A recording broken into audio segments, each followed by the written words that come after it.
Bismillahirrahmanirrahim. Assalamualaikum warahmatullahi wabarakatuh. Waalaikumsalam warahmatullahi wabarakatuh. Alhamdulillahilladzi arsala rasulahu bil huda wa dinil haq liyudhhirahu ala dini kullihi wa kafa billahi syahida. Asyhadu an la ilaha illallah wahdahu la syarikalah wa asyhadu anna Muhammadan abduhu wa rasuluhu la nabiyya ba'da. Allahumma sholli ala Muhammad wa ala alihi wa sahbihi ajmain.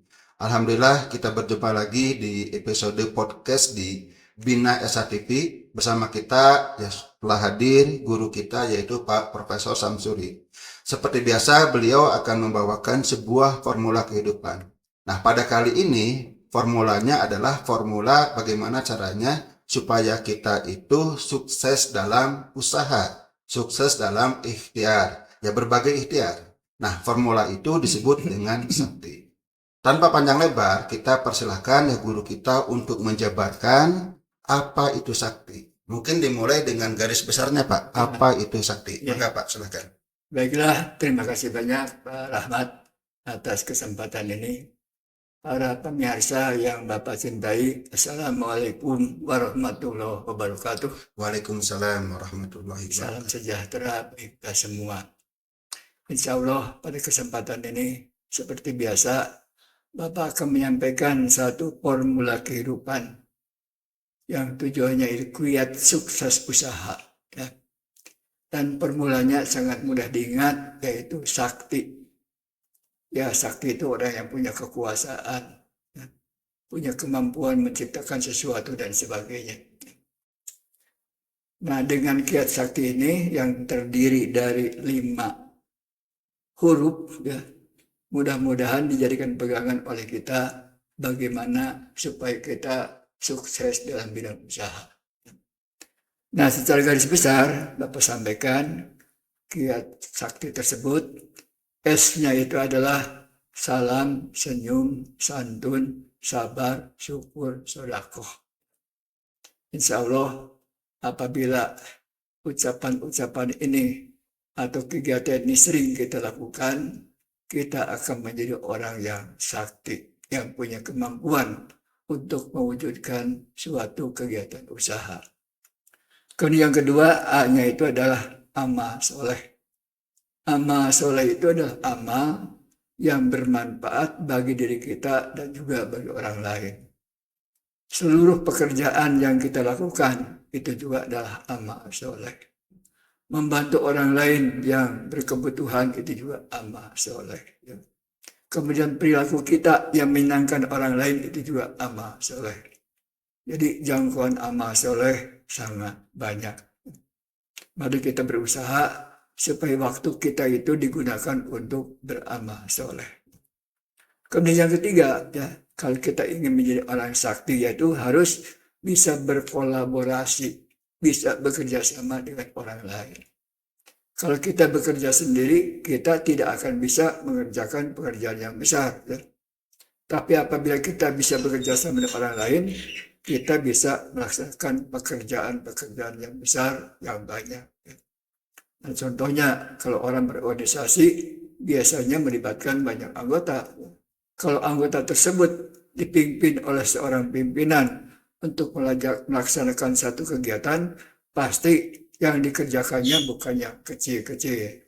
Mungkin banyak yang berkolaborasi, insya Allah hasilnya akan makin banyak. Kita lihat dalam pentas dunia, ya, kalau orang tidak berkolaborasi, bahkan berkompetisi, ya, itu menimbulkan kerusakan.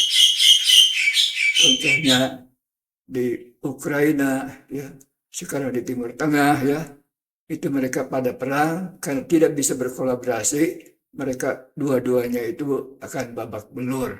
Ya. Banyak korban jiwa, bukan hanya yang ikut berperang, tapi rakyat kecil yang tidak ikut berperang juga banyak yang menjadi korban. Karena mereka tidak mau berkolaborasi. Kemudian yang keempat, T-nya itu adalah takwa. Ya. Takwa itu artinya taat kepada Allah, melaksanakan perintahnya sepenuhnya, dan tidak melaksanakan apa yang dilarangnya. Nah, dalam surat At-Tolak, ya, ayat 2 dan 3, Allah pernah menyatakan wa may yattaqillaha yaj'alhu makhraja wa yarzuqhu min haitsu la yahtasib. Yang artinya kurang lebih, siapa yang bertakwa kepada Allah, maka Allah akan memberikan jalan keluar dari masalah yang dihadapinya, dan Allah akan memberikan rezeki dari yang tidak disangka-sangka. Nah, itu salah satu manfaat daripada orang yang bertakwa. Dan yang terakhir yaitu itu istiqomah. Istiqomah itu artinya melaksanakan sesuatu itu secara terus-menerus, tidak hanya sekali-sekali saja. Kalau kita misalnya ingin beramal soleh, jangan sekali-sekali saja, tapi secara kontinu. Apakah dilaksanakan harian, apakah mingguan, apakah bulanan. Kalau misalnya kita ingin membantu kepada orang-orang yang punya kebutuhan. Demikian pula dalam bekerja. Kerja keras itu jangan hanya hari pertama saja pada waktu mulai kerja. Tapi sepanjang kita bertugas, bekerjalah sebaik-baiknya, sepenuh-penuhnya, dan sebagus-bagusnya. Nah, insya Allah, para mat dan pamer sekalian, apabila langkah-langkah ini yang Bapak rangkum dalam satu kata sakti dilaksanakan, insya Allah dalam usaha bidang apa saja kita relatif akan sukses. Itu barangkali secara besar. Oke, baik Pak ya, luar biasa ya. Para pemirsa, kita sudah belajar lagi satu formula baru, yaitu sakti, yaitu kiat sukses usaha. Nah, jadi kita sedang membahas bagaimana cara usaha kita sukses ya Pak.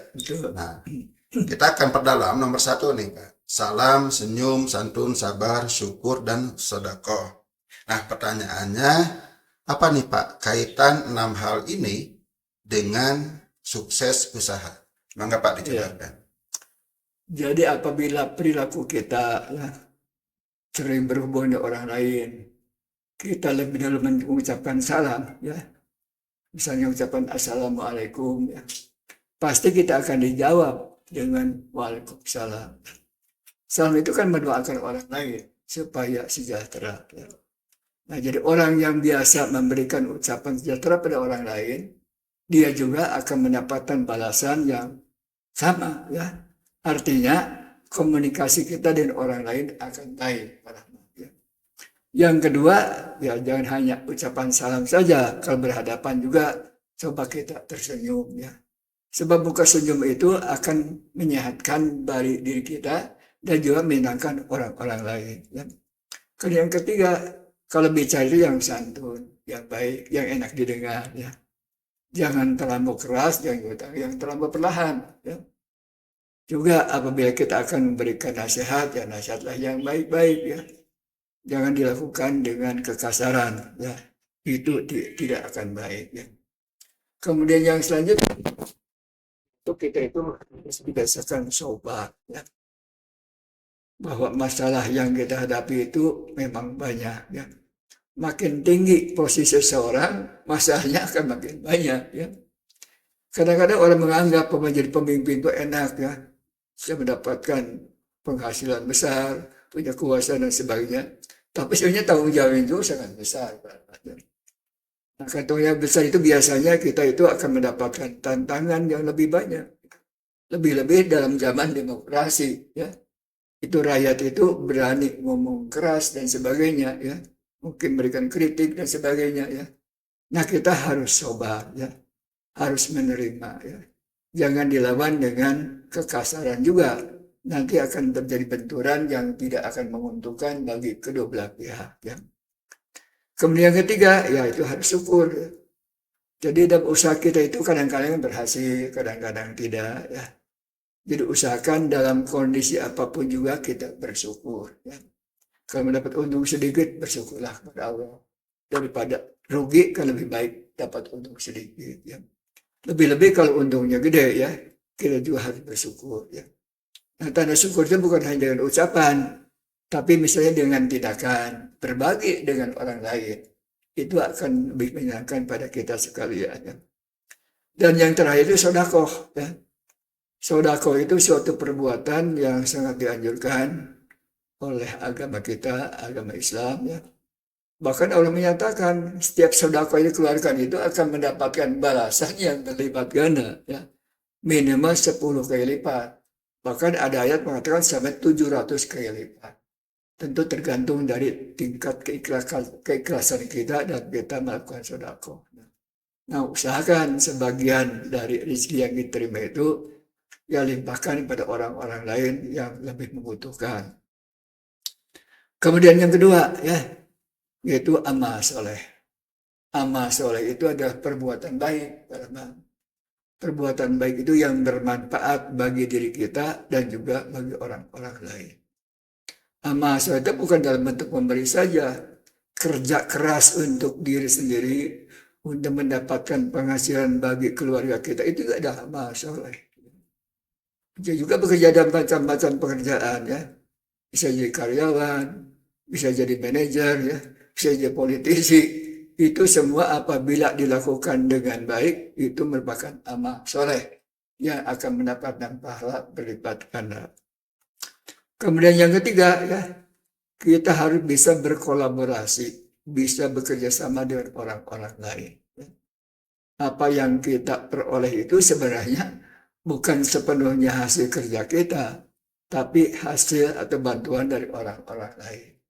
Contoh apa yang kita makan, tidak semua produk kita ya. Beras ditanam oleh para petani, ya. Gula oleh para petani ya. Mungkin misalnya pakaian juga dibuat oleh orang lain ya. Semua yang kita peroleh itu bukan hasil kerja sendiri, tapi bantuan dari orang-orang lain ya. Oleh karena itu kita harus bisa bekerja sama orang lain. Jadi kalau orang itu hanya kerja sendiri, hasilnya akan sangat sedikit ya. Tapi apabila bisa bekerja sama orang lain, insya Allah hasilnya akan sangat banyak ya. Kemudian yang keempat, kita harus takwa ya. Takwa itu artinya melaksanakan sepenuhnya apa yang diperintahkan oleh Allah dan tidak melaksanakan segala hal yang dilarang oleh Allah.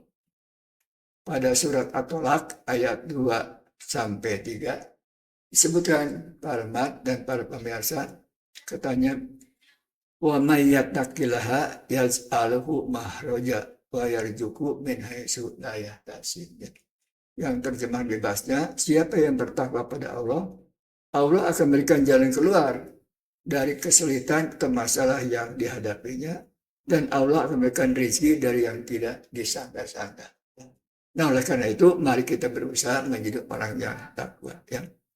Dan yang terakhir, I itu adalah istiqomah. Ya. Artinya melakukan sesuatu itu jangan sekali-sekali, ya.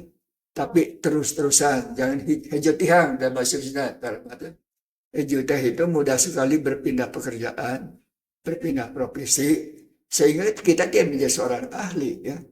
Jadi keahlian itu akan diperoleh apabila kita junun, ya. Artinya terus-menerus melaksanakan suatu tugas dengan sebaik-baiknya, tidak mudah berpindah-pindah. Itu barangkali secara garis besar, Pak Ahmad. Oke, alhamdulillah ya kita sudah menjelaskan pembahasan singkat ya tentang apa itu sakti. Nah, mungkin kita akan bahas lebih mendalam tentang masing-masing ya dari komponen sakti ini. Nah, yang pertama adalah salam, senyum, santun, sabar, syukur, dan sedekah. Nah, gimana nih Pak? Bapak bisa jelaskan apa kaitannya antara keenam hal ini, salam, senyum, santun, sabar, dan syukur, dengan keberhasilan usaha, Pak? Ya, kenapa harus melakukan 6 hal ini? Mengapa?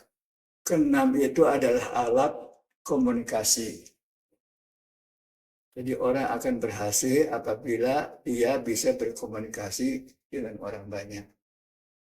Kali dianjurkan apabila ketemu orang, usahakan kita lebih dahulu mengucapkan salam. Sebab salam itu mendoakan orang lain, mensejahterakan orang lain. Insya Allah kita juga akan mendapat balasan. Itu akan menambah kebahagiaan dan juga akan mendekatkan kita dengan orang-orang yang kita hubungi. Kemudian jangan hanya salam, ya, tapi roman muka kita juga supaya diperbaiki, diperindah, yaitu dengan senyum. Ya.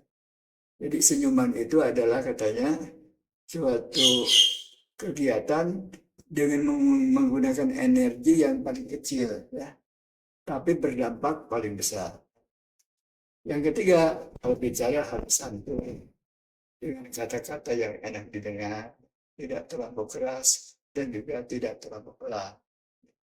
Sebab terlalu pelan nanti tidak terdengar. Ya. Keras juga menggambarkan kita itu ya orang yang ya keras gitu ya. Kemudian yang selanjutnya ini sifat sabar dan syukur. Ya. Hidup itu penuh dengan banyak tantangan. Oleh karena itu, kalau kita ingin berhasil, itu untuk kita sifat sabar. Sabar itu bukan menyerah ya, tapi sabar itu berarti tahan banting, tahan uji. Tidak pernah menyerah apabila menghadapi kesulitan dan tantangan. Syukur, ya. Setiap usaha itu memang akan ada hasilnya, besar kecil, mungkin juga negatif ya.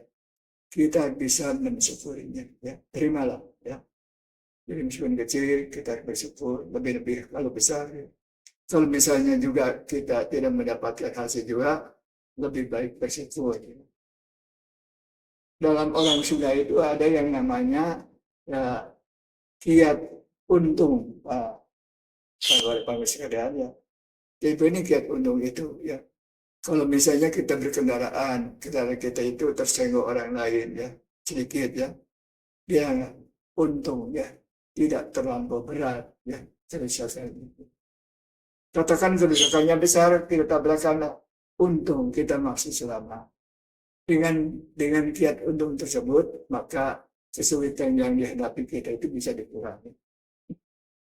Nah itu langkah-langkah yang terakhir itu adalah harus banyak mengeluarkan sebagian milik kita itu untuk kepentingan orang lain, yaitu sodako. Ya.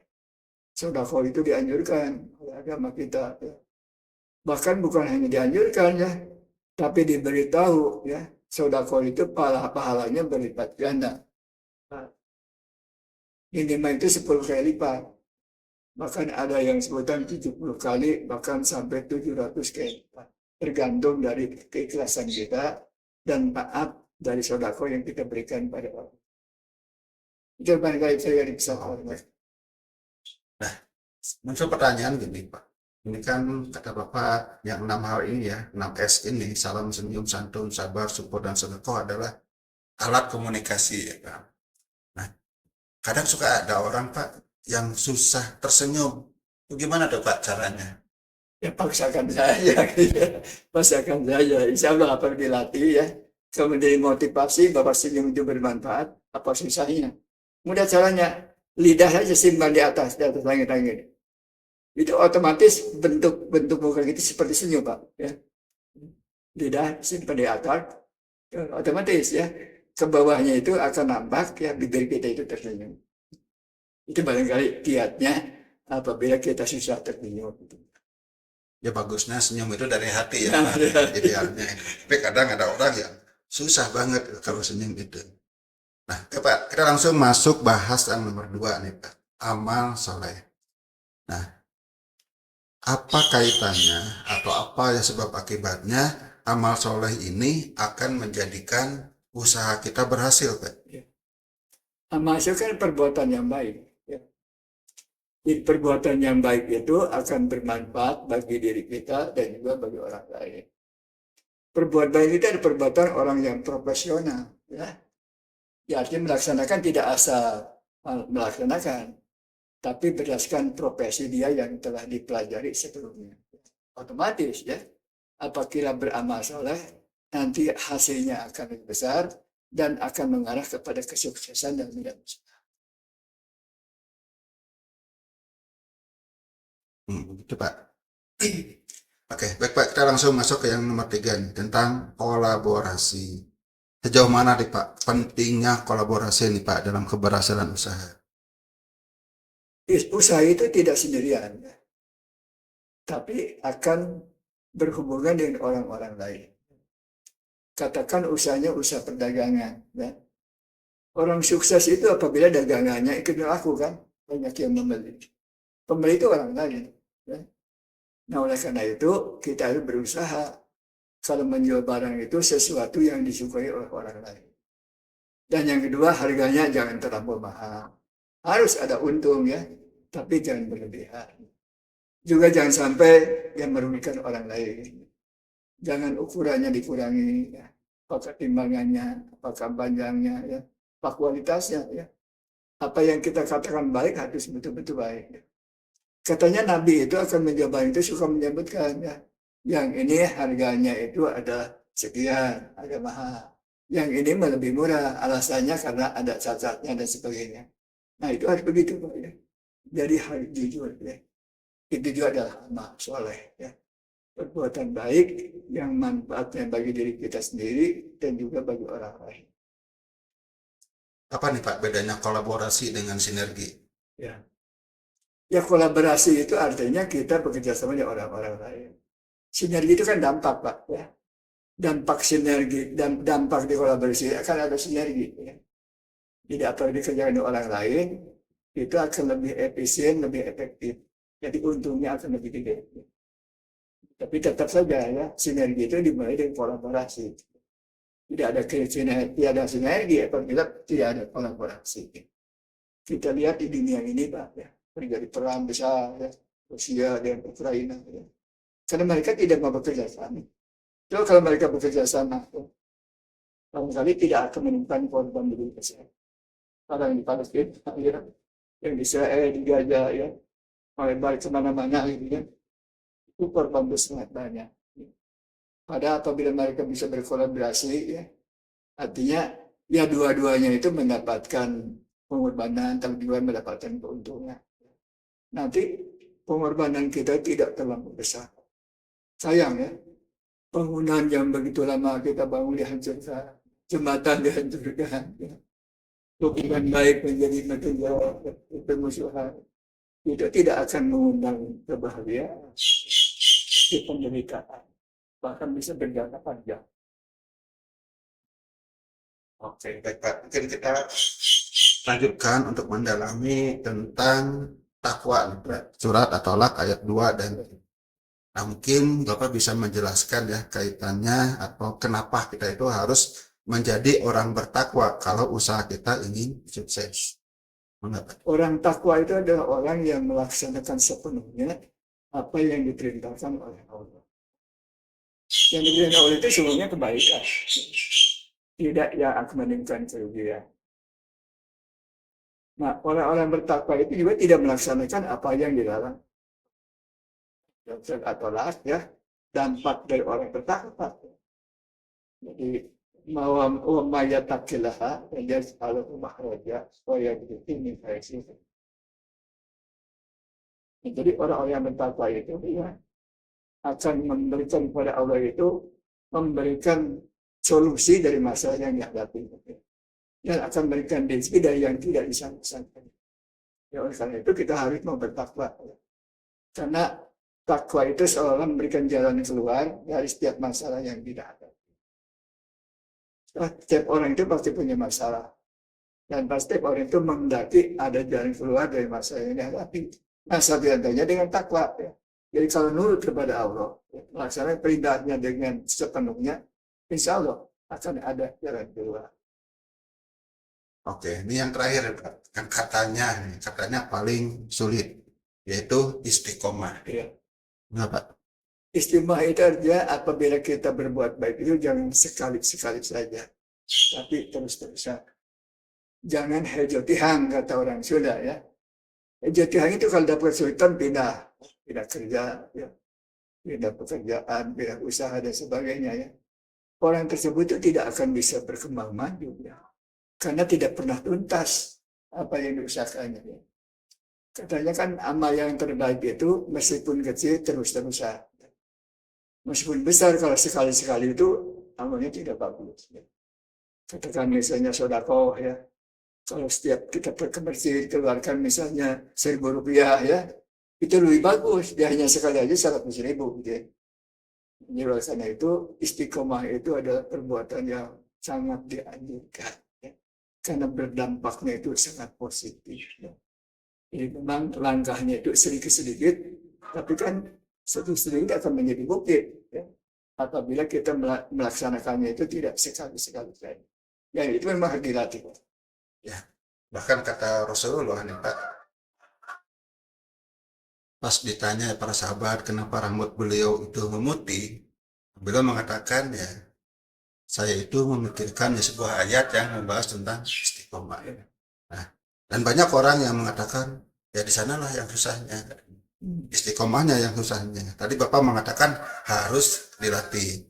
Nah, pertanyaannya bagaimana nih Pak cara melatih istiqomah? Allah juga merintah pada kita latihannya, Pak. Kalau zikir itu jangan satu kali, ya. Misalnya paling sedikit 33 kali, subhanallah, alhamdulillah, Allah Akbar, ya. 33 ya. Itu membiasakan kita istiqomah. Mungkin ayah merintahkan itu sama 100 kali, ya. Sampai 1000 kali, ya. Itu adalah latihan istiqomah. Kemudian kita juga misalnya dianjurkan oleh Allah itu, ya. Misalnya baca Al-Quran itu, ya, paling jadi harapan itu bisa 1 juz 1 hari, ada konsep odos, ya, one day one juz, ya. Kalau kita lanjutkan itu kan latihan istiqomah. Sudah misalnya puasa Senin Kamis, ya, kalau dilaksanakan istiqomah, insya Allah kita akan menjadi orang yang tahu, Pak, yang handal, ya, tidak mudah menyerah apabila kita menghadapi Tuhan. Dan memang dilatih, ya. Bapak biasakan misalnya Bapak tiap hari itu suka jalan-jalan, ya. Itu tidak lama setengah jam, ya. Tapi alhamdulillah itu menyenangkan, ya. Jalan-jalan sekeliling rumah atau keluar, ya, agak jauh sedikit, ya. Kalau ingin senang kadang-kadang pakai angkot pergi ke tempat yang di mana banyak orang juga berjualan jalan, ya. Itu juga adalah cara-cara yang kita lakukan cara istiqomah. Dan kita ketemu dengan bosan juga nih Pak. Gimana cara ngatasinnya? Ya harus dipaksakan. Insya Allah kalau sudah terbiasa mah enggak terasa capek, Pak, ya. Memang mula-mula kalau belum biasa itu akan sulit, ya. Terus sudah biasa mah, ya. Misalnya bangun tidur, Bapak ada setiap jam itu pasti Bapak tadi itu pasti bangun lah. Jam berapa saja tidurnya, jam 2 itu bangun. Karena memang sudah dibiasakan. Bangun, belakang, mandi, piring air dingin gitu, ya. Nah itu juga apabila sudah dibiasakan enak-enak saja. Jadi oleh karena itu memang harus dilatih. Kita misal umat Islam dilatih, misal sholat 1 hari sampai 5 kali. Kalau belum biasa itu berat, Pak. Jika sudah biasa kan enak-enak saja. Gitu. Bisa karena biasa ya. Ya, bisa karena biasa. Oke, baik Pak, kita sudah bahas semua nih Pak tentang kiat sukses usaha dengan formula sakti. Mungkin sebagai penutup ya, kita juga berikan kesimpulan kepada para pemirsa apa itu kiat sukses usaha sakti. Jadi sakti itu satu kata yang maknanya itu ya punya kekuatan, ya, punya kekuasaan, ya, sehingga bisa mengalahkan orang lain. Atau kalau usahanya itu memang bisa berhasil, bisa, ya, itu orang sakti. Nah, tapi sakti ini supaya enak dan mudah kita ingat merupakan satu formula yang terdiri dari lima huruf, ya.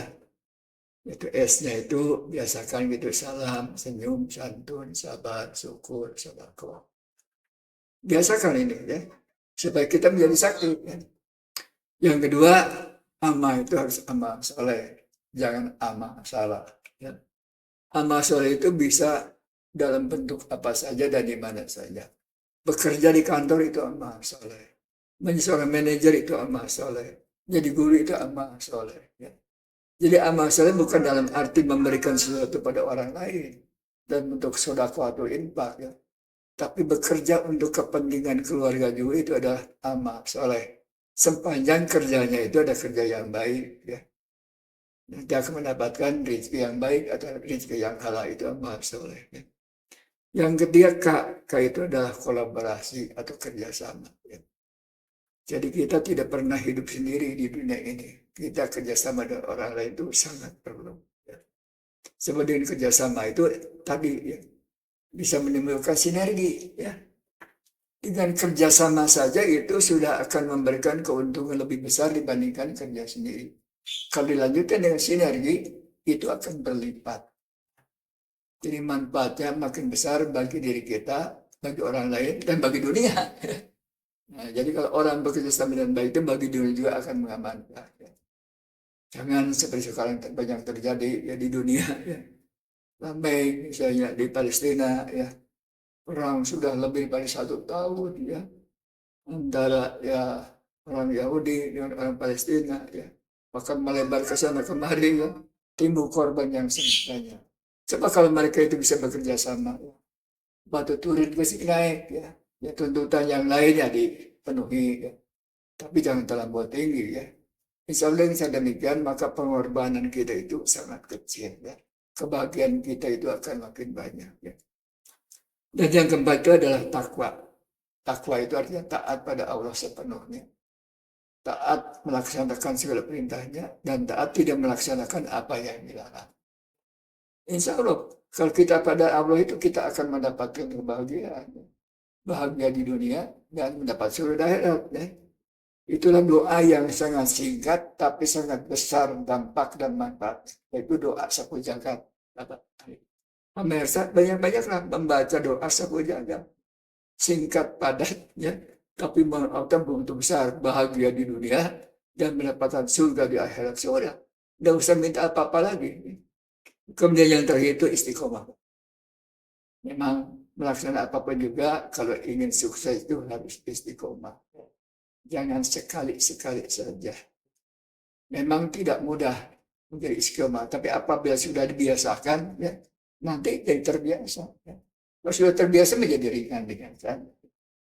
Dibiasakan misalnya puasa Senin Kamis, ya. Biasakan malam hari misalnya tahajud. Ya. Itu kalau sudah dibiasakan itu enak saja. Makan nikmat yang akan didapatkan. Jadi memang semua itu adalah perjuangan. Perjuangan yang dilakukan oleh kita secara serius. Tapi kata Allah, man jada wajada. Siapa yang bersungguh-sungguh akan sukses. Ya. Tapi tekannya harus bulat. Itu pepatah. Oh, patah. Ya, itulah secara garis besar pemirsa. Jadi tentang bukan falsafah ini, tapi formula sakti. Nah, mari kita berusaha menjadi sakti dengan melaksanakan ya huruf-huruf yang diminta. Oke, baik Pak, luar biasa ya kita sudah belajar nih, baik saya maupun pemirsa yang ada yang menonton video ini tentang bagaimana cara menjadi orang sakti nih Pak. Kalau dulu orang sakti itu mungkin dengan cara bertapa ya Pak, menurut dongeng-dongeng, tapi di sini kita menjadi sakti itu, yang menjadi sakti itu adalah dengan menerapkan 5 huruf ini yaitu S, A, K, dan T, dan I. Oke ya, mudah-mudahan apa yang disampaikan oleh Pak Profesor bisa bermanfaat ya bagi kita semua, khususnya bagi saya. Mohon maaf jika ada kekurangan dan kesalahan dari kami berdua. Wabillahi taufiq wal hidayah. Wassalamualaikum warahmatullahi wabarakatuh. Waalaikumsalam warahmatullahi wabarakatuh.